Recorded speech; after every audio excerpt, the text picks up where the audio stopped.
Olá pessoal, sejam todos muito bem-vindos. Meu nome é Aloysio Barros, eu sou seu professor de teologia e você está no portal Instruir. Se liga aí agora que vai começar a nossa próxima aula. Qualquer dúvida, estamos aí à disposição. Grande abraço, bons estudos. Os alunos, este vídeo faz parte de uma coletânea para resumir a parte 6 do curso preparatório para obreiros e líderes, que faz parte do curso completo de teologia do portal Instruir. Este material é um material extenso, que fala sobre a história da Igreja de Cristo, que talvez seja uma das partes aqui chamada aí de mais chatas do nosso curso, porque trata da história. Mas é fundamental que nós possamos aprender sobre a história da Igreja de Cristo. Porque hoje, por exemplo, quando se fala em cristianismo, frequentemente as pessoas não sabem nem como que surgiu. Quando se fala hoje, por exemplo, com os evangélicos, que é o foco desse estudo e para este material, os evangélicos não sabem nem por que são chamados evangélicos, não sabem por que são chamados de cristãos, não sabem nem como começou a igreja protestante, por que houve esta ruptura com o catolicismo, que também faz parte do que chamamos de cristianismo universal. Então, é muito importante a você, aluno, que você tenha em mente a importância de conhecer a história da Igreja de Cristo. E aqui o vídeo é um vídeo rápido, que é só para que nós possamos falar do resumo da aula. Então vamos aí a este conteúdo breve. Primeiro vamos falar do fundamento.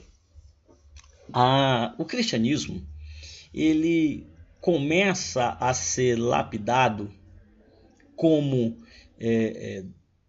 denominação a partir de Mateus, no capítulo 16, do versículo 13 ao versículo 18. Essa fundamentação dá-se da seguinte forma.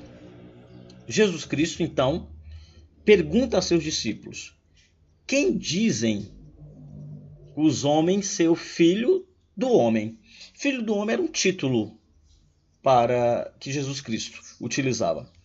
E os discípulos disseram: uns, João Batista, outros, Elias, e outros, Jeremias ou um dos profetas. Então a pergunta era: que dizem os homens? O que as pessoas estão dizendo? Quem é o Messias? Quem é aquele que vai libertar o povo? Quem é aquele que é prometido? E alguns diziam que era João o Batista, então João o que batizava, que é isso que significa Batista. Outros, Elias, outros, Jeremias ou um dos profetas, porque todos esses aqui foram profetas. Disse-lhes, então Jesus pergunta: e vós? Quem dizeis que eu sou? Ele faz essa pergunta e então Simão Pedro, respondendo, disse: tu és o Cristo, o Filho do Deus vivo. E Jesus responde, disse-lhes: bem-aventurado és tu, feliz és tu, Simão Barjonas, porque tu não revelou a carne e o sangue, mas meu Pai que está nos céus. Pois também eu te digo que tu és Pedro, e sobre esta pedra edificarei a minha igreja, e as portas do inferno não prevalecerão contra ela. Mas aqui a gente começa a analisar quem é ou o que é a pedra aqui citada. Jesus fala assim: olha, Pedro, quem te revelou que eu sou o Cristo, que eu sou o Messias, que eu sou o Filho do Deus vivo, quem te revelou não foi carne, não foi pessoa. Quem te revelou foi o meu próprio Pai, que está no céu. Aí Jesus diz assim para ele: olha, pois também, da mesma forma que eu sou o Salvador, eu te digo que tu és Pedro, e não Simão Barjonas. Então, mudou-se o nome. E sobre esta pedra edificarei a minha igreja, não sobre Pedro, mas sobre a pedra que é a revelação que Jesus é o Cristo, o Filho do Deus vivo. Então, esta é a fundamentação do cristianismo, que Jesus é o Messias, o Filho do Deus vivo. E por isso ele tem a autoridade necessária para resgatar a alma do homem da morte eterna para a vida eterna. Mas avancemos. A Pedro foi dado o privilégio de abrir este reino, o reino dos céus, para ambos, tanto judeus como gentios. Isto foi feito em sua pregação aos judeus, lá em Atos capítulo 2. E em sua pregação aos gentios, em Atos, no capítulo 10. E ele exerce esta autoridade em Atos capítulo 5, versículo 3. Então, a Pedro foi dado este privilégio de abrir o reino de Deus, tanto para judeus como para não-judeus, que é o caso da maioria das pessoas que vão estar assistindo esse vídeo. Em outro momento, nós vamos poder estudar sobre o princípio divino do governo da igreja. Mas aqui a gente vai dar um salto para o entendimento breve de como que foi estruturada então a igreja. Houve aqui então essa revelação, há um desenrolar dos acontecimentos históricos, que quando vocês estiverem fazendo o curso completo, nós vamos estar estudando detalhadamente. Mas aqui eu quero passar alguns pontos chaves. Jesus Cristo então morre, ressuscita, passa um período na terra, mostrando que ele realmente ressuscitou. Muito bem. E aí alguns acontecimentos contribuem para a formação do cristianismo. O primeiro ponto aqui importante é o Pentecostes, que é a formação da comunidade em Jerusalém, que diz assim, lá em Atos, no capítulo 2, do versículo 41 e versículo 47. De sorte que foram batizados os que de bom grado receberam a palavra. Então, houve uma pregação, aqueles que receberam de bom grado essa pregação foram batizados. E naquele dia, agregaram-se quase 3.000 almas. Eu não vou aqui entrar no mérito de se o batismo foi por imersão ou foi por aspersão. Aqui é só para a gente rapidamente fazer um cronograma aqui de acontecimentos. Uma vez que houve esse primeiro momento, em um segundo momento, a conversão do cristão, era necessário fazer uma checagem da profissão de fé, para que fosse de fato comprovado que aquela pessoa ela tinha mudado as suas atitudes, que de fato ela agora era um cristão e não só um mero ouvinte. Em Atos, no capítulo 9, do versículo 26 ao versículo 27, nós vemos esse princípio na prática, que é o caso do próprio apóstolo Paulo, onde era necessário uma testemunha comprovando que ele havia se convertido ao cristianismo. E falando de Paulo, então, era muito mais importante essa checagem, porque Paulo, então, era perseguidor e agora se torna cristão. Depois disso, nós temos um outro fato muito importante, que foi a definição de que não há um poder supremo de Pedro ou de qualquer outra pessoa. Isso levou, então, Paulo e Barnabé a uma grande contenda e discussão com eles. Assim, Paulo e Barnabé foram designados com outros para irem a Jerusalém, tratar dessa questão com os apóstolos e com os presbíteros. Está lá em Atos, no capítulo 15, versículo 2. Então, notem que houve uma discussão sobre o que devia ser feito e o que não devia ser feito, e Paulo e Barnabé levam o problema a todos os apóstolos junto com os presbíteros. Então, o poder de tomada de decisão era feita pelos apóstolos e com os presbíteros. Não era uma posição como autoridade máxima de Pedro. Depois nós temos aí um próximo salto, que é o salto do início da perseguição. E aí diz assim, eu vou ler o texto. Erguendo os olhos para o céu, ele exclamou que via Jesus em pé à destra de Deus. Está lá em Atos, no capítulo 7, versículo 55. Isso enfureceu os judeus, que o levaram para fora da cidade e o apedrejaram. Atos, no capítulo 7, dos 58, dos versículos 58 a 60, e em Atos 8:1. Aqui nós estamos falando do início da perseguição com o primeiro mártir, que eu não vou entrar aqui detalhadamente, só para a gente ter um vídeo rápido. Depois nós começamos a formação das igrejas. Foram as igrejas de Samaria, Antioquia, da Etiópia, da Fenícia, de Chipre e da igreja em Roma. Podem checar isso em Atos, no capítulo 8, do versículo 5 a 8, em Atos 8, do versículo 26 a 40, em Atos 11, do versículo 22 ao 23, e em Atos 10, do versículo 1 ao versículo 48. Então, aqui para a gente dar um salto de como que está acontecendo aqui a formação da Igreja de Cristo. Começou lá com a revelação a Pedro, depois há um Pentecoste, depois checagem da profissão de fé, depois há uma clara definição que não havia um poder absoluto de Pedro. Depois nós temos o início da perseguição aos cristãos, com aqui a morte sobre apedrejamento pela confissão de ser cristão. E aqui nós temos a formação das primeiras igrejas. Partindo daí, nós vamos com as viagens missionárias, que no curso completo nós estudaremos todas elas, mas aqui a maioria vai lembrar que tem as viagens missionárias de Paulo, mas tem outras pessoas também que fizeram viagens missionárias. Depois desse salto das viagens missionárias, nós temos o governo dentro da congregação. Então eu vou ler alguns textos aqui. Em Romanos 12, do versículo 6 ao versículo 8, e aqui eu coloco outras referências, está aí no vídeo para depois vocês pesquisarem. Fala-se da seguinte forma, que um ou mais presbítero é que presidia os negócios de cada congregação. Leiam as referências que vocês vão encontrar essa fonte. E os apóstolos também nomeavam presbíteros. Então, eles estavam ali, os apóstolos, que eram aqueles que Cristo separou, eles nomeavam então pessoas, dizendo assim, olha, essas pessoas aqui são idôneas, essas pessoas aqui elas têm conhecimento, essas pessoas têm base para poder ensinar, para poder instruir, para poder aconselhar e para tomar decisões.